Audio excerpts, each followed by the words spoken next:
జై హో పత్రిజీ. ఆత్మస్వరూపులందరికీ నా ఆత్మ ప్రణామములు.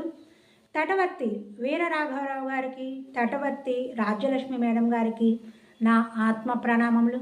ఈరోజు మనము సాధకులు పాటించవలసిన 4 అంశాల గురించి తెలుసుకుందాం. మొట్టమొదటిది శ్రవణం, 2 మననం, 3 నిధిధ్యాసన, 4 సాక్షాత్కారం. శ్రవణం ఎప్పుడైతే సద్గురువులు, యోగులు, యోగేశ్వరులు, ఋషులు చెప్పినటువంటి సందేశాలను మనం వింటూ ఉంటామో దానిని శ్రవణం అంటారు. రెండవది మననం. ఏ సద్గురువులు, యోగులు, యోగేశ్వరులు చెప్పిన దాన్ని తిరిగి మనం పునశ్చరణ చేసుకొని జీర్ణం చేసుకుంటామో దానిని మననం అంటారు. 3 నిధిధ్యాసన. ఏది విన్నామో, ఏది జీర్ణించుకున్నామో దాని వల్ల మనం చేసే చర్యలు, అంటే అవి విని మనలో జీర్ణించుకొని మనలో వచ్చిన మార్పులు, ఆ మార్పుల వల్ల మనం చేసే పనులు అన్నమాట.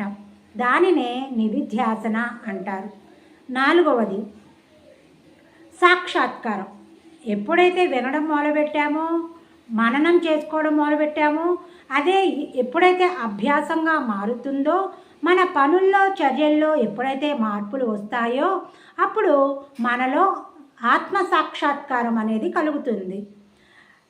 ఆ మొట్టమొదటిదైన శ్రవణం నుంచి మనలో కొద్దిగా మార్పులు జరుగుతూ ఉంటే మనలో సాక్షాత్కారం అనేది కలుగుతుంది. అప్పుడు మనలో ఆ సాక్షాత్కారం అనేది అవి మనం అలా ఉండిపోతాం, సాక్షాత్కారాన్ని మనం అయిపోతాం. ఈ విధంగా మనలో మార్పులు జరుగుతూ వస్తూ ఉంటాయన్నమాట. దీన్ని సాధకులు పాటించవలసిన నియమాలు. వీటిని పాటించుకుంటూ వెళ్తే సాధకులు ఆత్మపరంగా ఎదుగుతారు. కాబట్టి మనమందరము శ్వాస మీద ధ్యాస అనే ధ్యాన సాధన చేస్తూ ఈ 4 అంశాలను దృష్టిలో పెట్టుకొని మనము ఎదగాలి. అప్పుడే మన ఆత్మ ఉన్నత లోకాలకు, ఊర్ధ్వలోకాలకు చేరుకోగలుగుతుంది. ఇది ఫ్రెండ్స్, ఈరోజు నేను మీతో పంచుకున్నటువంటి జ్ఞానం.